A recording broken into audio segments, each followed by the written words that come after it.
Ito yung tanong nating lahat eh. Paano magkakaroon ng views ang mga videos na ina-upload ko?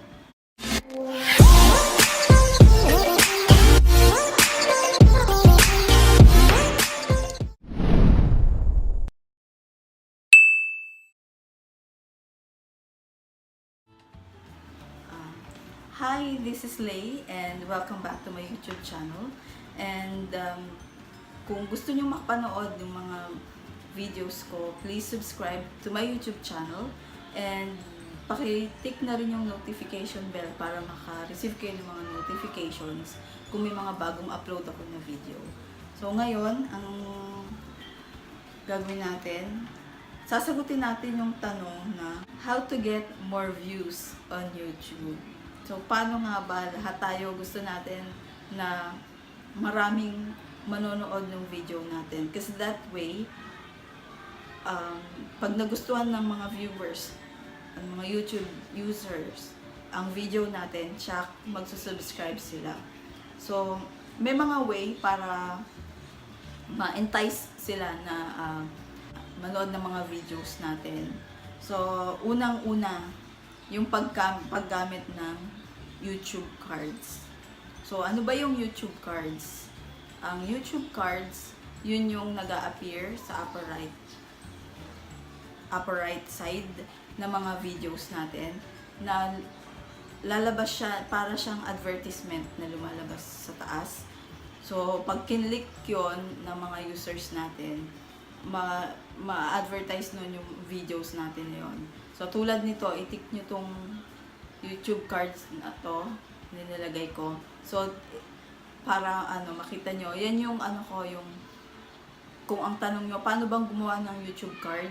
Yan yung yung step-by-step tutorial paano gumawa ng YouTube card, makikita nyo dyan. So, sa paggawa ng YouTube card, sa paggamit ng YouTube card para ma-view o mag-view ang mga users natin doon sa mga videos natin, two-way siya. Yung isang way is yung actively sasabihin mo yon sa mga viewers mo na pakitik yon yung video ko na yon, yung card na yon, yung nakikita nyo sa taas, pakitik yon para mapanood nila. So yun yung actively. Yung isa naman, yung passively using the cards, yun yung basta lang siya mag-a-appear dyan pero hindi nyo i-invite yung mga viewers nyo para manood doon. So that's passively using your cards. So pangalawa sa way para makakuha tayo ng maraming views is yung i-adjust natin yung featured videos natin. I-adjust nyo yung duration. Yung featured videos, meron din akong ginawa na tutorial, nandyan. Tick nyo rin yan para mapanood nyo kung paano maglagay ng featured videos. So, meron tayong way meron tayong option to adjust yung featured videos natin. So, isang way din kasi yon to advertise yung natin, yung mga YouTube channel natin, mga videos natin. So, tingnan nyo na lang kung ano ba yung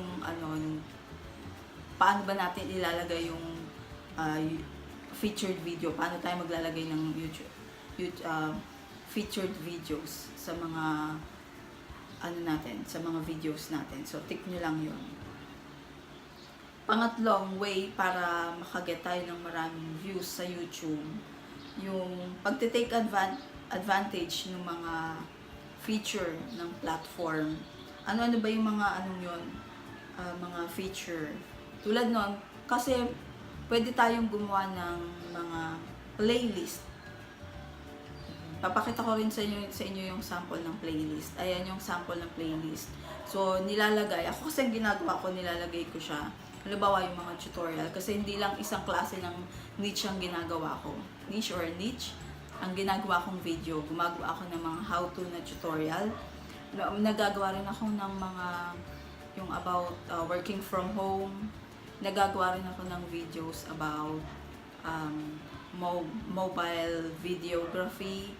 Nagagawa ako ng videos about sa mga daily lives ko. So, hindi ko siya bastang ina-upload lang. Inilalagay ko siya sa isang playlist para mas madaling makita ng mga viewers ko kung nasaan yung gusto nila lang na panoorin.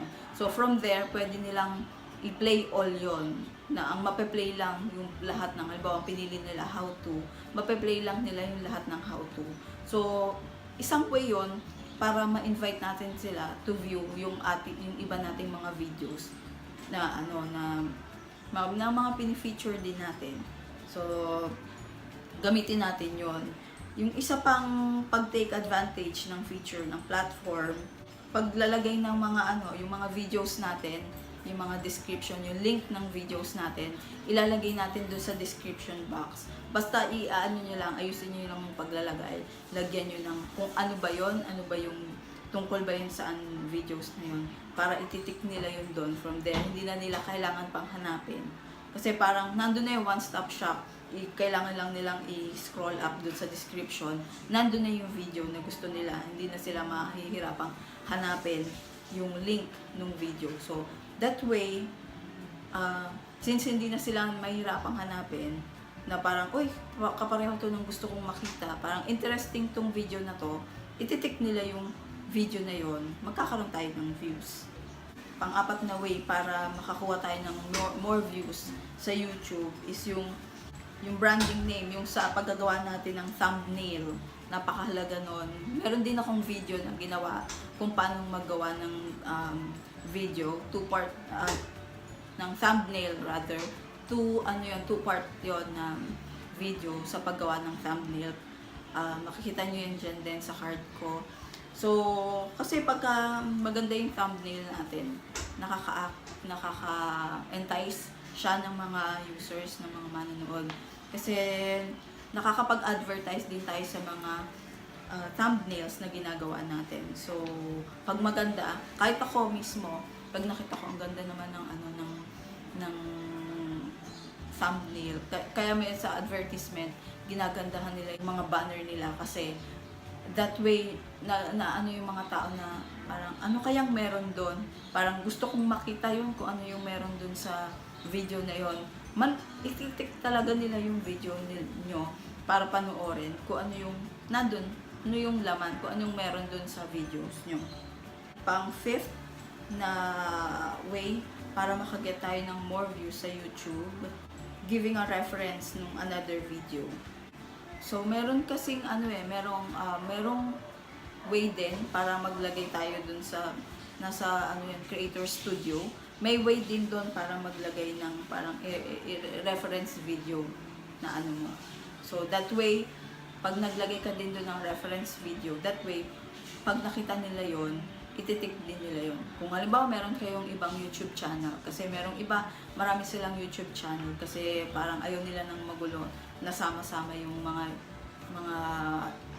video sa isang channel nila. So, pwede kayong maglagay doon din ng reference nung nung another YouTube channel nyo, or kahit yung video nyo lang kung ayaw nyo kung wala kayong ibang YouTube channel. So, ayan guys, I hope meron kayong natutunan na bago sa akin ngayon, and hopefully i-apply nyo to sa inyo para magkaroon kayo ng maraming views.